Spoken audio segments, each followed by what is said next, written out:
guys, it's Lou and welcome back to another vlog. And today is 11/11 and this is the biggest, I'm not joking, as in the biggest sale ever. Hindi lang as a buyer but also as an online seller. Guys, oh my gosh, yung usual orders ko sa shop ko, Shopee and Lazada na siguro na sa mga 10 to 15 orders lang. Pero ngayon, we got 70 orders. As of now pa lang yun, 6:40 PM pa lang. So, magsimula na ako kasi marami na guys, 70 lang. Oh my gosh. Sana matapos ko to tonight. So, I thought, mag-vlog ako for you guys to see kung ano ba talaga ang nangyayari sa 11/11 kapag online seller. And this time, ako lang mag-isa. I'm the only one. So, ayun, 70 may not be a lot sa totoo lang compared to other sellers, lalo na yung mga malalaking shops na talaga. But to me, this is like the biggest day of my life as an online seller. So, first step natin ay ipiprint natin ang lahat ng waybills. So, as of now, sa Shopee, we have 49 orders and piprint na muna natin sila.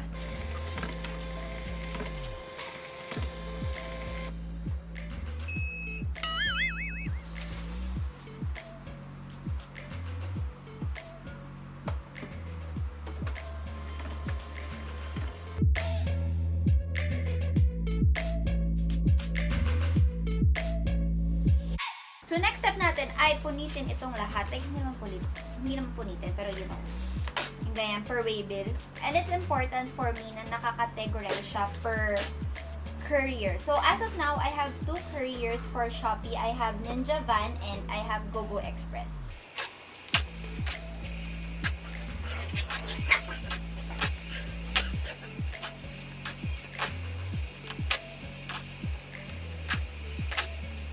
So, now I'm actually done na pirasin sila and napagsunod-sunod ko na rin yung order number. This is not necessary kung paano nyo gustong gawin. So, tagal ko nagpapak ng mga orders ko. Ito na yung system na I think works best for me. If you're a seller, tapos meron din kayong system, let me know para matry ko din kasi feeling ko may i-improve pa itong ginagawa ko dito. So, ayun, pinagsunod-sunod ko yung order based sa listahan dito sa Shopee app ko ng to ship orders. So, dito sa Shopee, they have something that they call pick list. So, yung pick list, yung listahan ng lahat ng products, lahat ng items na kasama dun sa lahat ng courier orders. Pwede nyo gawin yon per courier since gano'n naman yung listahan. But for me, since alphabetize siya, parang alphabetize ba yung tawag na? Pero since sunod-sunod siya, mix na yung Ninja Van and GoGo Express. So what I'll do is to pick everything na nakalista sa pick list ng Ninja Van and ng GoGo Express.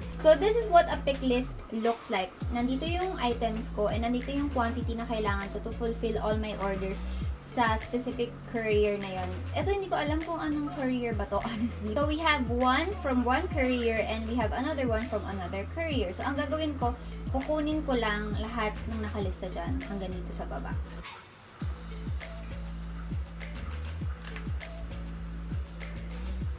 Hey! No! No! No! Not my mind!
So, these are all the products na in-order from Shopee and this is a lot. Mga baliw. Oh, may pupo! So, these are all the items na in-order from Shopee and it is a lot. Like, a lot, guys. Tignan nyo naman. And also, kinategorize ko rin siya. Like, same items, same location. So, like this one, lahat yan sticker boxes. So, ito yung mga notepads. Ito yung mga daily plan na maliliit notepads. Yan yung mga sticker. Ayan. So, for the actual packing part, ito ang aking envelope. Ito ang aking waybill na ititihaya ko muna, guys. Kasi nandyan yung customer information. I-open ko yung shop ko sa Shopee.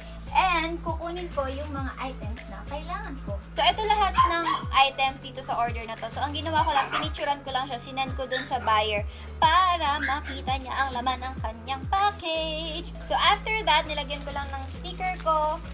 Ilalagay ko siya dito. And yung waybill. Okay, that's it. And we just have to repeat this 49 times. So, I know some of you are waiting for that aesthetic, relaxing time-lapse. Well, hindi pa natin yung gagawin ngayon because this is a vlog and mag-explain ako lahat ng ginagawa ko sa pagpapako, ano? At ang tagal mag-send ng picture. Why? So, about my packaging, ito yung packaging ko, envelope lang siya. This is a catalog envelope. And I also have a smaller one. Ito naman yung coin envelope for single orders. Like for example, ang order niya lang, itong sticker box. Hindi ko na siya ilalagay dito sa big envelope. Dito ko na siya ilalagay. So, actually, I can do better sa packaging ko, pero I'm really looking after yung price ko. Like, ito kasi, wala pa tong piso. Wala pa siyang piso. And my prices kasi are super low na. Kapag nag-extra packaging pa ako with bubble wraps and all, with box, yung mga super cute na box, hindi na ako kikita. And I really want my prices to be low. I want cheap prices. Ayun talaga yung sinabi ko sa sarili ko. Ayoko magbenta ng mahal. And kailangan ko makaisip ng business na hindi nag-e-involve ng bubble wrap kasi I hate bubble wraps. Kasi sayang, you know, I receive a lot of PRs and ang daming bubble wraps. Hindi ko alam kung saan ko gamitin yung bubble wraps.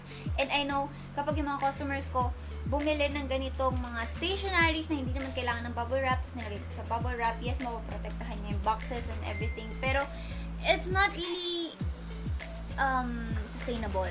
So, ayun lang. Ayun talaga ang goals ko sa business ko. So, I just have to repeat this. Ang tagal mag-send. Okay, shit.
So, I am officially done sa pagpapack ng lahat ng orders ko for today. Actually, may humabol pang isa sa Lazada. Napa ko na siya. But sa Shopee, may humabol pa na 4.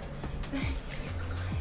Tsaka wala na rin akong plastics for Go-Go Express. Puro Go-Go Express yung nandito. So, ayun guys. Anong oras na? 10:40 na. Almost 4 hours. 4 hours na simula nung ginawa ko to. So, ang total orders natin for today ay 86 orders for tonight. And ginawa ko siya in 4 hours, guys. So, ayun lang, guys. I hope you enjoyed watching and I hope nag-idea kayo sa kung ano talaga ang nangyayari sa likod ng online selling. And wala na akong masyadong boses.